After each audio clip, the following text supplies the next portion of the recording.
Nobody laughed after what happened to Jack. Jack was a 24-year-old dispatch rider. He worked long hours delivering packages across Lagos and often returned home after midnight. One rainy Thursday night, he was riding across Third Mainland Bridge when his phone battery died. The road was almost empty. The street lights flickered. Then he heard it. Jack. He looked around. Nobody. Only the sound of rain hitting the lagoon below. He continued riding. Then the voice came again. Jack, come and take what belongs to you. His heart began to race.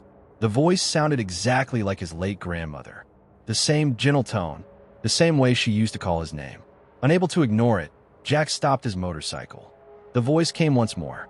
Jack! It was coming from beneath the bridge. That was impossible. It sounded so real. Curiosity defeated wisdom. He parked his motorcycle and followed a narrow path leading toward the lagoon. The farther he walked, the quieter Lagos became. No traffic, no horns, no voices, only silence. Then he saw her. An elderly woman stood beside the black water. She wore a flowing white gown untouched by the rain. Jack, she said with a gentle smile, I've been waiting for you. His body froze. Grandma?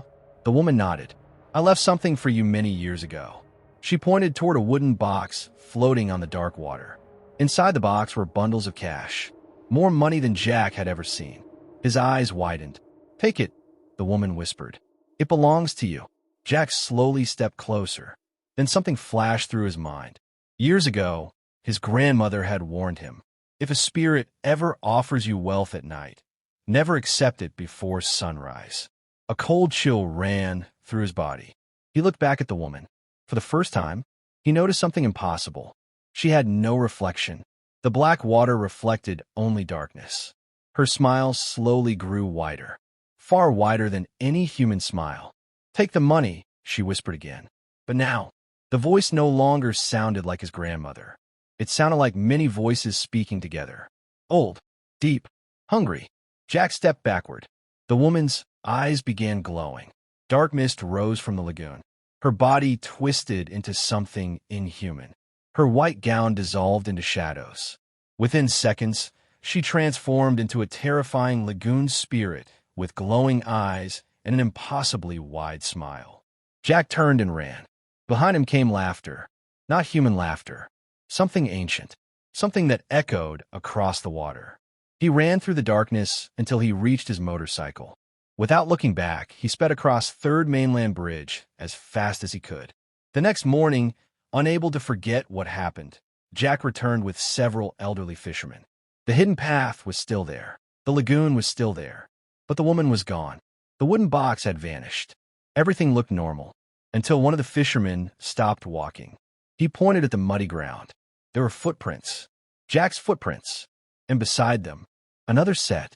Enormous footprints. Too large to belong to any human. The giant footprints led toward the lagoon and stopped at the water's edge.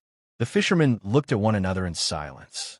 Then the oldest among them slowly shook his head. You're lucky, he said. Jack swallowed hard. Lucky? What? The old fisherman looked toward the black water before replying quietly. Because the spirit of the lagoon never calls twice. Months passed. Jack never rode across Third Mainland Bridge after midnight again. But one stormy night, work forced him onto the bridge. Rain fell. The city lights shimmered on the lagoon.